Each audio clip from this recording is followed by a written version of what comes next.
ಅಮ್ಮ, ಆಗಿರೋದ್ರಿಂದ ಅಕ್ಕಂಗೂ ಬೇಜಾರಾಗಿದೆ. ಅವಳ ಫ್ರೆಂಡ್ ಮನೆಗೆ ಹೋಗಿ ಮಾತಾಡ್ಕೊಂಡು ಬರಲಿ ಬಿಡು. ಕೌಸಲ್ಯ, ನೀನಾದರೆ ಅಕ್ಕಪಕ್ಕದ ಮನೆಯವ್ರ ಜೊತೆ ಮಾತಾಡ್ತೀಯ. ಅವಳೇನು ಮಾಡಬೇಕು? ಮನೆಯಲ್ಲಿ ಮೂಲೆಯಲ್ಲೇ ಕೂತಿರ್ಬೇಕಾ? ನಿನ್ನ ಹತ್ರ ಅಕ್ಕಪಕ್ಕದವ್ರ ಜೊತೆ ಮಾತಾಡಬೇಡ ಅಂದರೆ ಏನಾಗುತ್ತೆ? ನೀನು ಮಾತಾಡದೆ ಸುಮ್ಮನೆ ಇರ್ತೀಯಾ? ಆಯ್ತಾಯ್ತು, ಹೋಗ್ಬಿಟ್ಟು ಬೇಗ ಬಂದ್ಬಿಡು. ಏನಾದರೂ ಎಡವಟ್ಟು ಮಾಡ್ಕೊಂಡು ಬಂದರೆ ಮನೆ ಒಳಗಡೆ ಕಾಲಿಡ್ಸಲ್ಲ ಅಷ್ಟೇ. ಅಕ್ಕ, ಅಮ್ಮ ಒಪ್ಪಾಯ್ತಲ್ಲ, ಹೊರಡು ಹೊರಡು. ಬಾಯ್ ಚಿಕ್ಕಿ, ಬಾಯ್ ಬಾ, ಬಾಯ್ ಮಾ.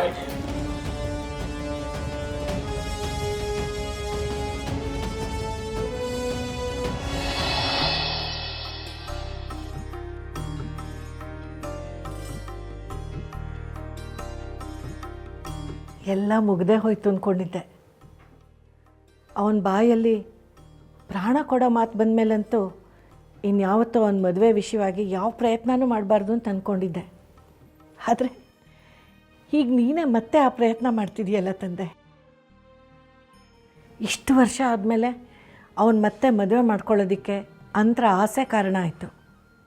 ಈಗ ಅವನು ಮತ್ತೆ ಲೀಲಾ ಹತ್ರ ಹೋಗೋದಕ್ಕೆ ಅಂತರ ಉಂಗುರನೇ ಕಾರಣ ಆಗ್ತಾಯಿದೆ. ಆ ಉಂಗುರನ ನೆಪ ಮಾಡಿಕೊಂಡು ಮತ್ತೆ ಅವರಿಬ್ಬರನ್ನು ಒಂದು ಮಾಡೋ ಕೆಲಸನ ನೀನೇ ಮಾಡ್ತಿದೀಯಾ ತಂದೆ. ನೀರಲ್ಲಿ ಮುಳುಗ್ತಿರೋನ್ಗೆ ಕಡೆ ಕ್ಷಣದಲ್ಲಿ ಸಿಗೋ ಹುಲ್ಲು ಕಡ್ಡಿ ಕೂಡ ಆಸರೆ ಆಗುತ್ತಂತೆ. ಹಾಗೆ ಮುಳುಗ್ತಿರೋ ನನ್ನ ಕನಸಿಗೆ ಮತ್ತೆ ಜೀವ ಬರ್ತಿದೆ ಅನ್ನಿಸ್ತಿದೆ. ನನ್ನ ನಂಬಿಕೆ ಇನ್ನೂ ಸತ್ತಿಲ್ಲ. ಹೀಗೆ ಯಾವುದೋ ಒಂದು ಕಾರಣಕ್ಕೆ ಅವನೇ ಲೀಲಾನ ಹುಡ್ಕೊಂಡು ಹೋಗ್ತಿದ್ದಾನೆ ಅಂತಂದಮೇಲೆ ಲೀಲಾನೇ ನನ್ನ ಮನೆ ಸೊಸೆಯಾಗಿ ಬರ್ತಿದ್ದಾಳೆ ಅನ್ನೋ ನಂಬಿಕೆ ನನಗಿನ್ನೂ ಜಾಸ್ತಿ ಆಗ್ತಾಯಿದೆ. ನನ್ನ ನಂಬಿಕೆನ ಯಾವುದೇ ಕಾರಣಕ್ಕೂ ಸುಳ್ಳು ಮಾಡಬೇಡ ಭಗವಂತ.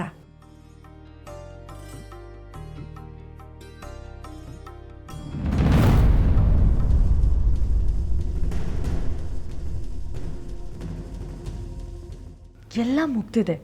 ಈಜೇನು ಶ್ವೇತಾನೇ ಈ ಮನೆ ಸೊಸೆ ಅಂತ ಡಿಸೈಡ್ ಮಾಡಾಗಿದೆ. ಅಂಥದ್ರಲ್ಲಿ ಈ ಅಜ್ಜಿಗೆ ಲೀಲಾನೇ ಈ ಮನೆ ಸೊಸೆ ಮಾಡ್ಕೊಳ್ಳೋ ಆಸೆ ಯಾಕೆ ಇನ್ನೂ ಹೋಗಿಲ್ಲ? ಹೇಗೆ ಹೋಗುತ್ತೆ? ನಮ್ಮ ಪ್ರಕಾರ ಎಲ್ಲ ಮುಗ್ದಿರ್ಬೋದು. ಆದರೆ ಅಜ್ಜಿ ಪಾಯಿಂಟ್ ಆಫ್ ವ್ಯೂಯಿಂದ ಯೋಚನೆ ಮಾಡಿ, ನಾವು ಅವ್ರನ್ನ ಎಷ್ಟೇ ದೂರ ಮಾಡಬೇಕು ಅಂತ ಪ್ರಯತ್ನ ಪಟ್ಟರು, ಅವರೇ ಮನಸ್ಸಿಂದ ದೂರ ಆಗಬೇಕು ಅಂತ ಅಂದ್ಕೊಂಡ್ರು ಶುರುವಿಂದ ಯಾವುದೋ ಒಂದು ಕಾರಣಕ್ಕೆ ಇಬ್ಬರು ಹತ್ರ ಆಗ್ತಾನೇ ಇದ್ದಾರೆ. ಇದೆಲ್ಲ ನೋಡಿದ್ರೆ ಯಾರಿಗಾದರೂ ಹಾಗೆ ಅನಿಸುತ್ತೆ ಅಲ್ವಾ? ಆಟ ಮುಗೀತಿದೆ ಅಂದ್ಕೊಂಡ್ರೆ ಈಗಿನ್ನೂ ಶುರು ಆಗ್ತಿದೆ ಅನ್ನಿಸ್ತದೆ ನನಗೆ. ಇಲ್ಲ, ಯಾವ ಕಾರಣಕ್ಕೂ ಈ ಆಟನ ಮತ್ತೆ ಮುಂದುವರ್ಸೋಕ್ಕೆ ನಾನು ಬಿಡಲ್ಲ. ಅಂದರೆ ಏನು ಮಾಡ್ಬೇಕು ಅಂದ್ಕೊಳ್ತಾ ಇದ್ದೀರಾ?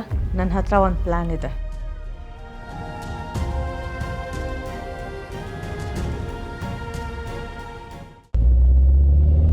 ಅಕ್ಕ, ನಿನ್ನ ಮಗಳಿಗೆ ಒಳ್ಳೆ ಸಂಬಂಧ ಸಿಕ್ತು, ಮುಂದೆ ಅವಳ ಜೀವನ ಸುಖಕರವಾಗಿರುತ್ತೆ ಅಂತ ಅಂದ್ಕೊಂಡಿದ್ದೆ. ಆದರೆ ಅವಳು ಆ ಚಿನ್ನದ ಗಣಿಯಿಂದನೇ ಓಡಿ ಬಂದುಬಿಟ್ಲು. ಅಲ್ಲಿ ಏನಾಯ್ತೋ ಏನೋ ಗೊತ್ತಿಲ್ಲ. ಆದರೆ ನನ್ನ ಕನಸೆಲ್ಲ ನುಚ್ಚು ನೂರಾಗೋಯ್ತು. ಆ ಏಜೆ ಎಂಥ ದೊಡ್ಡ ಮನುಷ್ಯ. ಅವರು ನಮ್ಮ ಲೀಲನ ಗಂಡ ಆಗಿ ಮೂರೊತ್ತು ಅವಳ ಹಿಂದೆನೆ ಅವ್ರ ಬಾಯಿನಲ್ಲಿ ಲೀಲಾ ಲೀಲಾ ಅಂತ ಹೆಸರು ಬರಬೇಕು ಅಂತ ಅಂದ್ಕೊಂಡಿದ್ದೆ. ಲೀಲಾ ಲೀಲಾ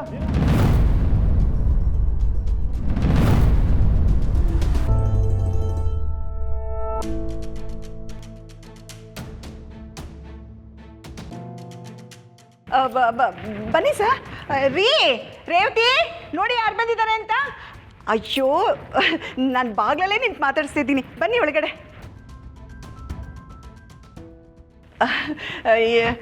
ಈಗ ತಾನೇ ನಮ್ಮ ಅಕ್ಕನ ಹತ್ರ ಬೇಡ್ಕೊಳ್ತಾ ಇದ್ದೆ ನಾನು.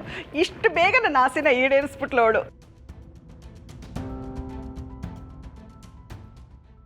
ದೇವ್ರ ಮೇಲೆ ನಂಬಿಕೆ ಇಟ್ಟರೆ ಅವನೇ ಪರೀಕ್ಷೆ ಕೊಟ್ಟು ಅವನೇ ಪಾಸ್ ಮಾಡ್ತಾನೆ ಅನ್ನೋದು ಪ್ರೂವ್ ಆಗೋಯ್ತು. ಏನೋ ಕೆಟ್ಟಗಳಿಗೆ ಅಷ್ಟೆಲ್ಲ ಆಗೋಯ್ತು. ಈಗಲಾದರೂ ನಿಮಗೆ ಹೆಣ್ಣೆತ್ತವ್ರ ಕಷ್ಟ ಅರ್ಥ ಆಯ್ತಲ್ಲ. ಒಟ್ಟಿನಲ್ಲಿ ನನ್ನ ಮಗಳು ಲೀಲಾ ಅದೃಷ್ಟ ಹದ್ಗೆಟ್ಟಿಲ್ಲ ಅಂತ ಆಯಿತು. ಅವಳೇನು, ಅವಳ ಮನಸ್ಸೇನು ಅಂತ ಅರ್ಥ ಮಾಡಿಕೊಂಡು ಇಲ್ಲಿವರೆಗೂ ಬಂದ್ರಲ್ಲ, ದೇವ್ರು ದೊಡ್ಡವನು. ಅಲ್ಲಲ್ಲಲ್ಲ, ನಮ್ಮ ಪಾಲಿಗೆ ನೀವೇ ದೇವರು.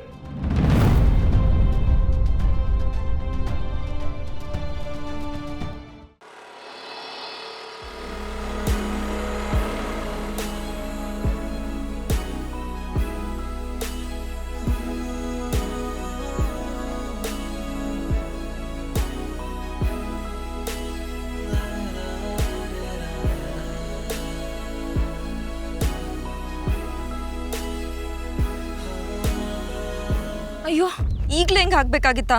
ಯಾಕೋ ನನ್ನ ಟೈಮೇ ಸರಿ ಇಲ್ಲ. Cool Leela cool. ನೀನು ಆರ್ಡಿನರಿ ಲೀಲಾ ಅಲ್ಲ, ಹೀರೋಯಿನ್ ಲೀಲಾ. ಇದಕ್ಕೆಲ್ಲ ತಲೆ ಕೆಡ್ಸ್ಕೋಬಾರ್ದು. ಯಾರು ನೋಡಿಲ್ವಲ್ಲ, ಮೊದಲಿಂದ ಎಸ್ಕೇಪ್ ಆಗಬೇಕು.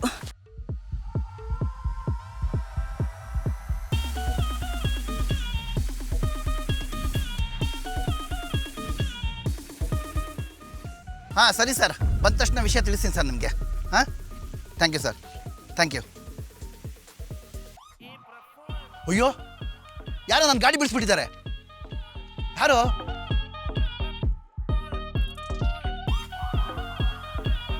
ರೇ ಇವರೇ, ಯಾರು ನನ್ನ ಗಾಡಿ ಬಿಡಿಸಿದ್ದು? ಸರ್ ಯಾರೋ ಹುಡುಗಿ ಬಂದ್ಲು, ಗಾಡಿ ಕುದ್ಲು, ಹಾಗೆ ಹೊಟ್ಟೋದ್ಲು ಸರ್. ನೋಡಕ್ಕೆ ಮಾತ್ರ ಹೀರೋಯಿನ್ ಥರ ಇದ್ಲು ಸರ್. ಹೀರೋಯಿನ್ ಇದ್ರೇನ್ರಿ? ಎಲ್ಲಿ ಕೊಂಬಿರುತ್ತಾ ಅವಳಿಗೇನಾದ್ರು?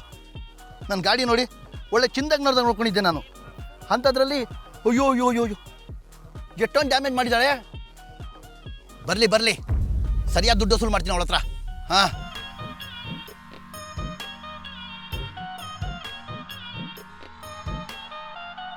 ಬನ್ನಿ ಕುತ್ಕೊಳ್ಳಿ. ಇಲ್ಲ ಇಲ್ಲ, ನಾನು ಕ್ಯಾರವನಲ್ಲೇ ಕುತ್ಕೋತೀನಿ. ಅಂದರೆ ನೀವು ನೋಡಿದ್ರೆ ಗೊತ್ತಾಗಲ್ವಾ? ಆ್ಯಡ್ ಹೀರೋಯಿನ್ ನಾನು. ಓ ಸಾರಿ ಮೇಡಮ್, ಗೊತ್ತಾಗಿಲ್ಲ. It's okay it's okay. ಇಲ್ಲಿ ಲೀಲಾ ಅಂದ್ರೆ ಯಾರು? ನಾನೇ. ಅಲ್ಲಿ ಬ್ಲೂಟೂತ್ ನಿಂಗಣ್ಣ ಅಂತ ಇರ್ತಾರೆ, ಅವ್ರ ಹತ್ರ ಹೋಗ್ಬಿಟ್ಟು ಮೇಕಪ್ ಹಾಕ್ಸ್ಕೊಳ್ಳಿ. ಸರಿ ಸರಿ. ಹಲೋ ಮೇಡಮ್, ಇಲ್ಲಿ ಮಾತಾಡಂಗಿಲ್ಲ, ಶೂಟಿಂಗ್ ಸ್ಪಾಟ್ ಇದು, ಗೊತ್ತಾಯ್ತಾ? Sorry sir. ವಸಂತ ಸಾರ್ ಈ ಅಪ್ಪ ಏನಪ್ಪ ವಸಂತ ವಸಂತ ಅಂತ ಹೇಳ್ಬಿಟ್ಟು ನನ್ನ ಪ್ರಾಣ ಹಿಂಡ್ತಾರೆ. ಏನಂದೆ? ಏನಿಲ್ಲ ಸಾರ್, ಬಂದೆ. ಇವರೇ ಕಾವ್ಯ. ಕುತ್ಕೊಳ್ಳಿ. ಕಾವ್ಯ ಅವರೇ, ಹೀರೋಯಿನ್ ಜೊತೆ ಆ್ಯಕ್ಟ್ ಮಾಡ್ತಿದ್ದೀರಾ ಅಂತ ಟೆನ್ಷನ್ ಎಲ್ಲ ತಗೋಬೇಡಿ. ಆರಾಮಾಗಿ ಕೂಲಾಗಿ ಆ್ಯಕ್ಟಿಂಗ್ ಮಾಡಿ, ಓಕೆನಾ? ಬರಲಾ? ಬಾಯ್.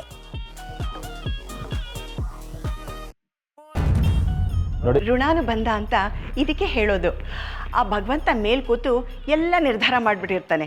ಜೀವನದಲ್ಲಿ ಏನೇ ಅಡೆತಡೆ ಬಂದ್ರೂ ಏನು ನಡಿಬೇಕೋ ಅದು ನಡೆಯುತ್ತೆ. ಈಗ ನೋಡಿ, ನೀವು ಇಲ್ಲಿವರೆಗೂ ಅಂದರೆ ನಮ್ಮ ಮನೆವರೆಗೂ ಬರಲಿಲ್ವೇ? ಹಾಗೆ ಕೌಸಲ್ಯ, ಅವ್ರನ್ನೂ ಸ್ವಲ್ಪ ಮಾತಾಡಕ್ಕೆ ಬಿಡು. ಏನು ಹೇಳ್ತಾರೆ ಕೇಳೋಣ.